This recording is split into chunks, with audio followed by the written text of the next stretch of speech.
எந்த ஒரு கட்சியா இருந்தாலும் ஃபர்ஸ்ட்டு வந்து இந்த கட்சியில இருக்க அந்த மேல் மட்டத்துக்காரங்களுக்கே ஒரு வந்து வரம்பு, ஒரு பிரின்சிபல்ஸ் இல்லாட்டி, அவங்க கேடர் கிட்ட எதிர்பார்க்க முடியாது. இப்போது I am no fan of Ajith.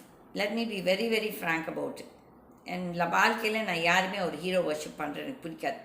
I might have some heroes in my life, but not these kind of roles. Okay, அப்போ வந்துட்டு அவர் அட்லீஸ்ட் அவங்க இந்த தன்னோட ஃபேன் அவங்களுக்கு ஒரு ஏதோ அறிவுரை சொல்கிறாரு, தப்பு செய்து அப்படி செய்யக்கூடாதுன்னு சொல்கிறார். பட் இந்த Vijay idiot, you are an idiot, you are a psycho, உனக்கு வந்து திமிர், உடம்பெல்லாம் திமிரு, எங்கேயோ கடவுள் உன்னோட பாப்புலர் ஹீரோ பண்ணிட்டான்னு சொல்லிட்டு அந்த திமிர் உன் தலையில் போய் நீ பைத்தியம் பிடிக்க போகுது உனக்கு. ஐ ஒன்ட் பி சர்ப்ரைஸ் உனக்கு பைத்தியம் பிடிக்காட்டி. நீ தற்கொலை பண்ணாலும் I won't be surprise, because you are character like that. கோலை, நீ ஒரு கோலை. ஓகே, நீ உன்னோட அந்த ஃபேன் சொல்கிறியா அவங்க பண்ணுறது தப்புன்ட்டு?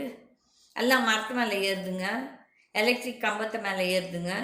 அதுக்கப்புறம் நீங்கள் வந்து ஸ்டேட் கவர்மெண்ட்டை தப்பு சொல்கிறீங்க, கரண்ட் கட் பண்ணாங்க, ஆஃப் பண்ணி ஏன் ஆஃப் பண்ண சொல்கிற? அதுக்கப்புறம் அங்கேருந்து விழுந்து தானே அந்த சின்ன குழந்தை செத்துச்சு பாவம். எவனோ ஒருத்தன் அந்த இது மேலே ஏறி, கூரை மேலே ஏறி அங்கேருந்து விழுந்து, அந்த ஜென்ரேட்டர் மேலே ஒருத்தன் விழுந்து, அதுதான் கட்டாச்சு.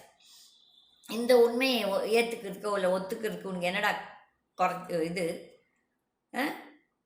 நீ எல்லாம் ஒரு கேடு. நீ என்ன பெரிய பெரிய மன்மதக்குன்னு நினச்சிட்டு இருக்கிறியா? உன்னை விட அழகானவன் எவ்வளோ பேர், இன்னும் எவ்வளோ அழகாக நடிக்கிறவன் எவ்வளோ பேர் இருக்கிறான். அஜித் இஸ் 1000 times உன்னை விட பெட்டர் பர்சன்.